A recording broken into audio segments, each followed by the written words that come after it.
You know, we say that everything happens on time for a reason. There are no coincidences, just beautiful synchronies.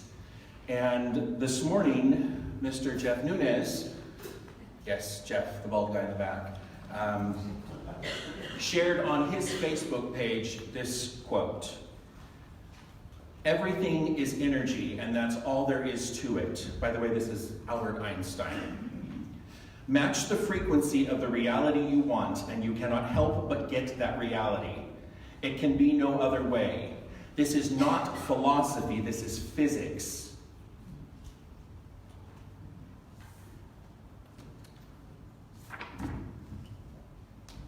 I could stop with that, but I'm a minister, so I won't. But Einstein had it right. We live by a philosophy, but we're governed by law.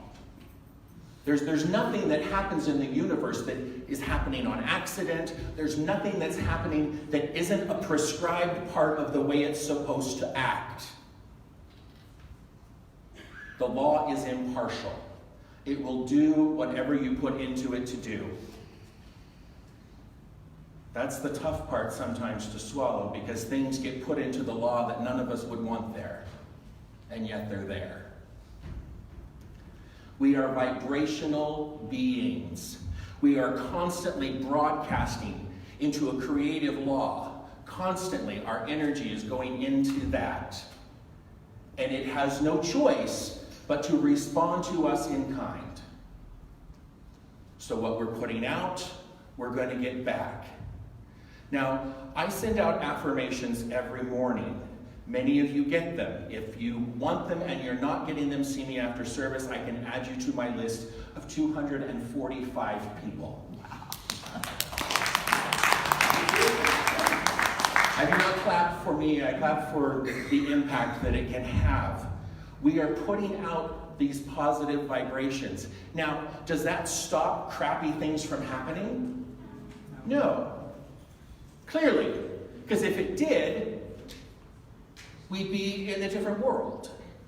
What it does is it allows us to approach the crappy things that happen from a spiritual mindset and say, this really sucks, but I can deal, because I know I'm not alone in this. There's other people who believe the same way I do. And when we reach that majority of people who believe the same way we do, then the things that we don't approve of in the law will cease to be.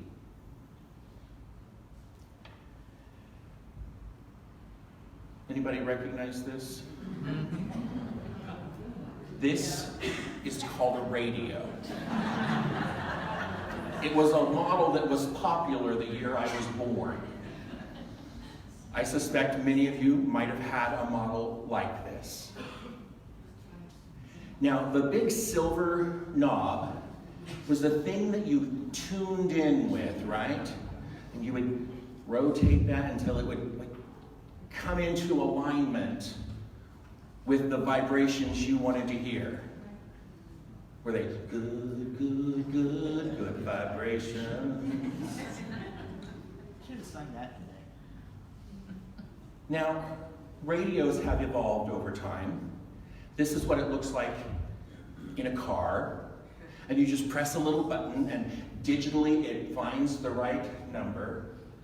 Now, I don't have such a discerning ear that I can tell the difference, but I'm told that the old analog tuning, for someone who could tune well, got a sharper tone than we get on the digital. My husband's nodding, it was him.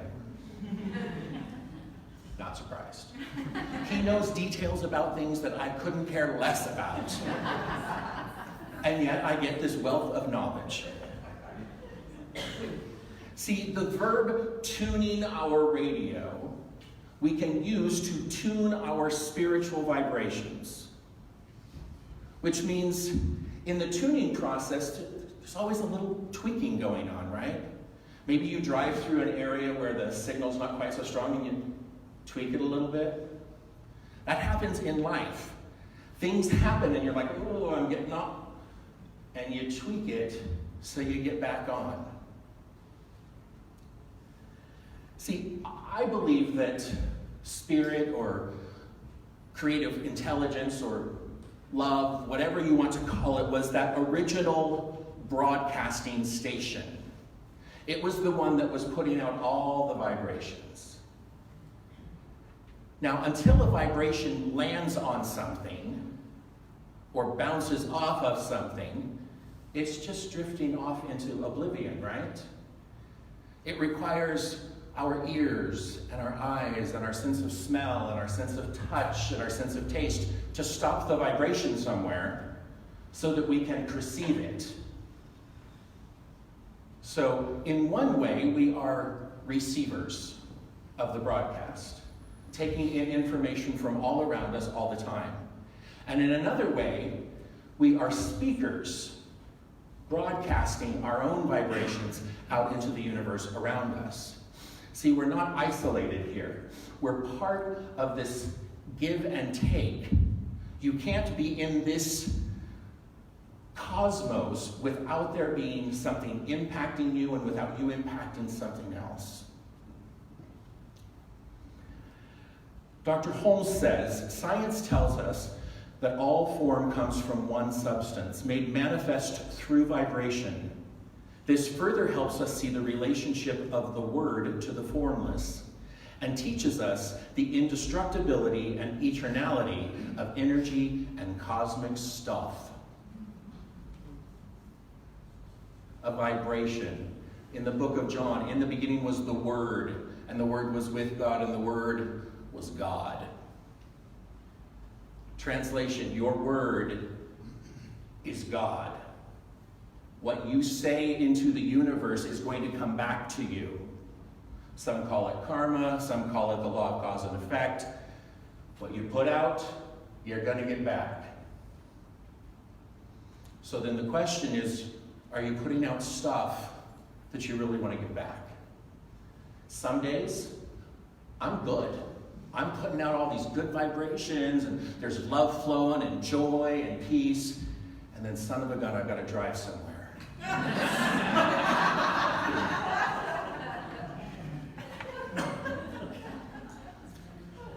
Dr. Holmes says, the law of mind or spirit are not different from the laws of chemistry and physics. Metaphysics picks up where physics leaves off.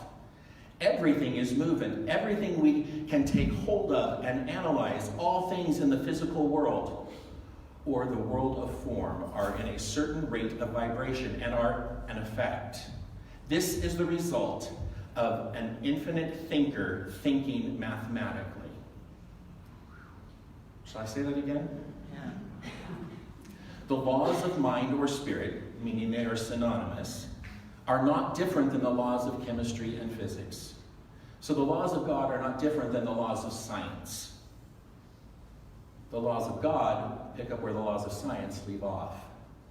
Everything is movement. Everything we take hold of and analyze, all things in the physical world or the world of form, are in a certain rate of vibration and are an effect. This is the result of an infinite thinker thinking mathematically. Now, the first time that someone told me, and it was in this room, that this was vibration, that it wasn't solid, I had a really hard time with that. I had a very, very hard time with that. And I had an epiphany this week as I was preparing this talk. Yes, that tells you that I heard this 15 years ago and I just got it this week. And I am not ashamed to admit it, but hopefully I can help you get there. The reason, if this is a vibrational thing and not solid, the reason I can't put my finger through it is that I am vibrating at a different rate than it is. Anybody else have an epiphany just now? Because I was like, wow.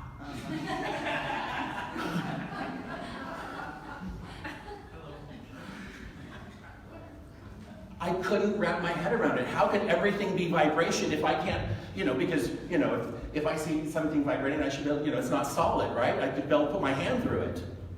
Now I get why I can't. Star Trek. I'm kind of glad that I'm not vibrating at this level. Aren't you? Because if I were vibrating at this level, you would all just be staring at a podium, hoping for some wisdom. You may still be hoping for some wisdom. Dr. Holmes, further. Thought force is a movement of consciousness in a field of mechanical but intelligent law.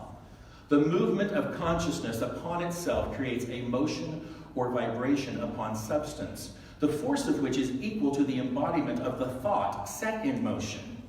For everything that happens in the objective world, there must be something in the subjective world which perfectly balances it. To say that in another way, anything that happens to an object must first have been the subjective thought of something. Anything that you see in the manifest world, anything that you can touch, was once only a thought. You were only a thought at one moment. And here you are, a beautiful substance. Thank you. Each of us were only a thought in the mind of God at one moment, and here we are now in the objective form.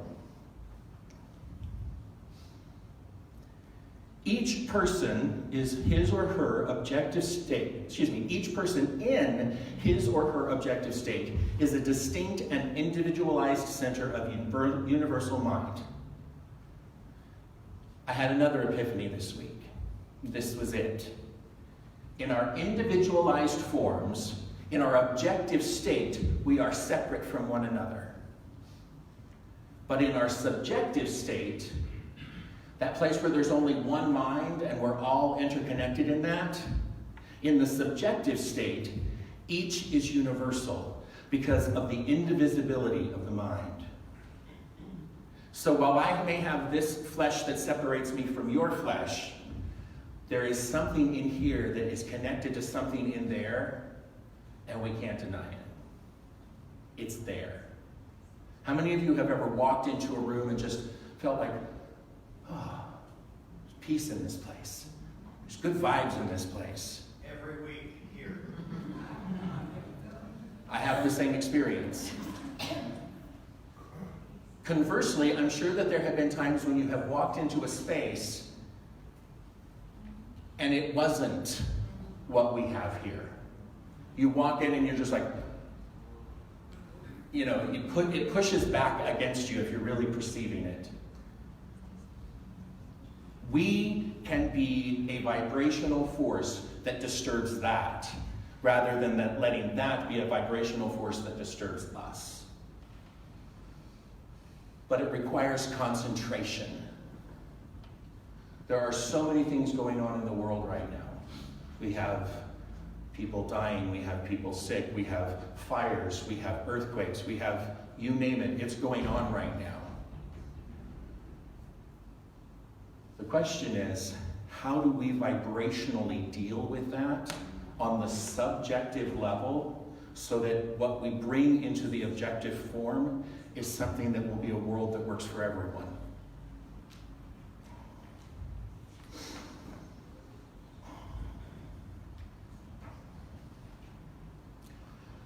I really love the intersection of science and spirituality. I love to be able to look at scientific studies that confirm what I know in my soul to be true. And to look at Einstein. Up here on our coexist sign, our third symbol in is Einstein. E equals mc squared. Energy, universal energy. And then there's energy within our galaxy, energy in our planet, energy in us as individuals, energy within the organ systems of our body. Then with what makes up those are cells, and there's energy there. And then you break those down into molecules, and there's energy there. And then the smallest is the atom. And within atom is energy. Another epiphany this week. It's been a really great week for me.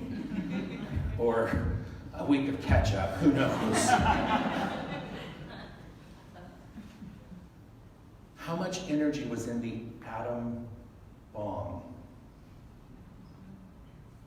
See, we can use our energy for good, or we can use our energy for destruction.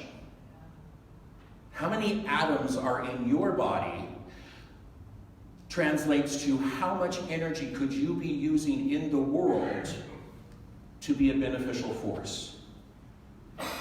I don't even know how many atoms. I didn't do the research of how many atoms are in our body. Does anyone know? Oh, good. I'm in good company. Not that I question that. We'll just say a lot. There's a lot. Billions. Billions, trillions, quadrillions. Up the wazoo.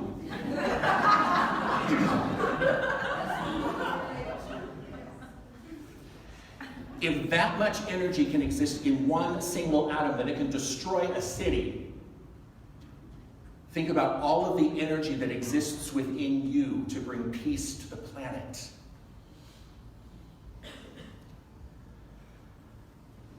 Look at your hand. Don't look at mine. I said, look at your hand. There. Simon says. It appears solid, but if you put it under the right kind of microscope, it's just a mass of vibrating energy, right? And as vibrational beings putting energy constantly out into the universe, we're either contributing to the positive aspects of life, or we're contributing to the things that are making the world a miserable place. And I'm just going to say it, it's not very science of mind-ish, but it's the truth. The energy we're putting out is what we're going to get back. So if you're sitting around complaining and gossiping and talking trash, then you're going to get complaints and gossip and trash. It's the law. I didn't make it up. But everything that you observe through your senses is not everything there is.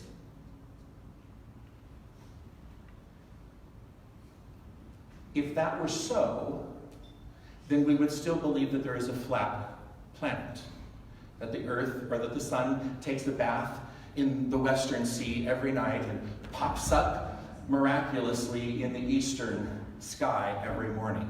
We know that the earth is not flat, so even though our senses would tell us this is what it looks like is happening, it's not. If you look at a painting or a photograph of railroad tracks, it looks like they meet in the distance. Thank God they don't. We can't just rely on our senses, because our senses will deceive us. If we live only by our senses, we would believe that no matter how hard we blow on a dog whistle, no sound is coming out. I'm grateful that I cannot perceive that sound.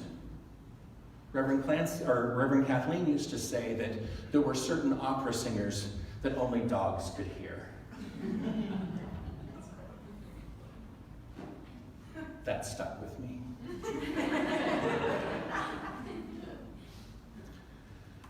But there are things that are happening all around us all the time that we cannot perceive with our senses, but we must know in our soul that they are true. Energy has a vibration, and we are putting out that vibration constantly, and we are receiving that vibration constantly. We are frequency generators, we are frequency receptors. If anybody stands close to me and puts their hand near me, you will feel the infrared heat coming off my body. I was just born that way, hot. I was born August 7th, so I think I was born to be hot all the time.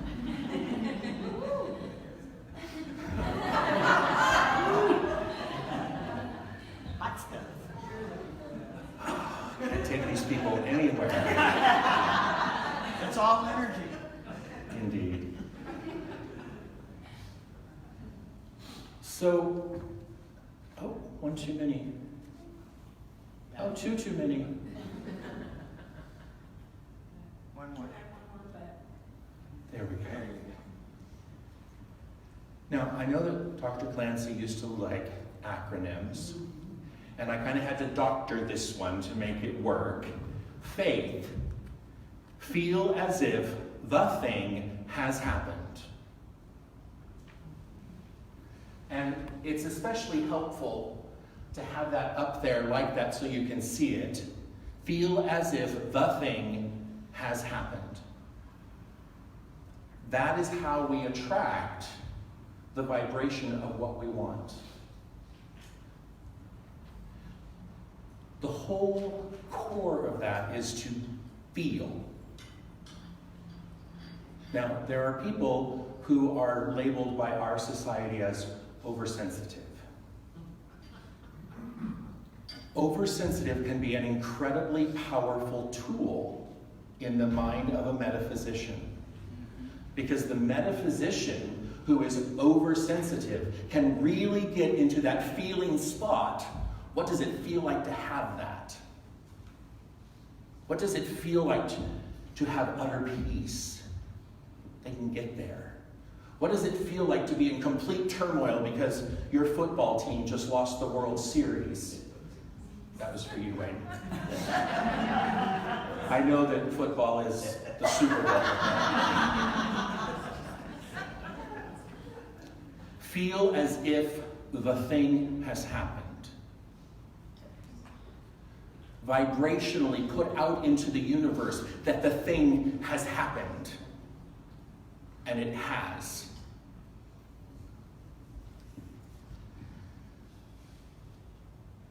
We are radio wave receivers and broadcasting stations simultaneously. We are unified with the vibrational frequency of the Creator. That same vibration is inside us. The vibrations that were the Word, and the Word was with God, and the Word was God, we're in that. It's in us. We broadcast into a creative law who believes what we tell it and produces what we ask of it. It always says yes with an exact match to our vibration. It's important to think about that because there's going to be times when you have prayed for something and gotten something different than you thought you were praying for. It's because your vibration did not match your thought. Somehow, somewhere in there was, yeah, but maybe I'm not worthy of it. So you can only attract what you are vibrationally sending out. We will receive all of the goodness that we believe we're entitled to, and only so much. The good news is that we are already connected on a vibrational level to our creative source. And so therefore, all we have to do is get in touch with it. Sometimes that means being quiet.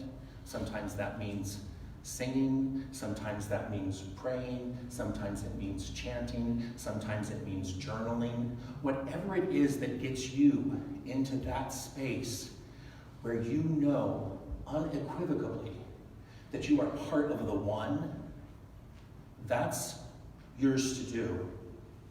Because our planet is dependent upon you knowing what is yours to do and doing it. Let's pray. So grateful to know that there is just God. Just God on that subjective level. And that on that subjective level, I am one of that. It is what I am. It is all that I could be. And it is all that each person in this room is and can be. And so as Spirit calling forth to Spirit, I call forth each of us in our individualized forms to be sending out a vibration to the planet of love and peace and joy and prosperity. The vibrations of those are stronger than fear. And so I urge us to lay down our fear, to focus in on our faith, focus in on love and positivity. And there'll be times when it will seem hard to do so. And those are the times we need to do it the most of all. And so with gratitude for knowing that Spirit is just waiting for our attention to it to bring it forth, I can simply let it be. I don't have to make anything happen. I can simply let Spirit happen in, as, and through me. In, as, and through each person here. I can let it be so, and we can say together, and so it is.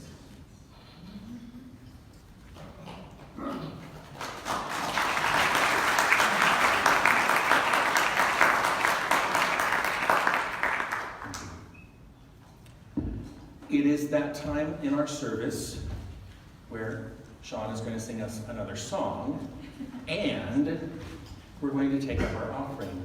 And so I invite you to take your offering in your hand. I like to put mine over my chest. Watch out for my microphone.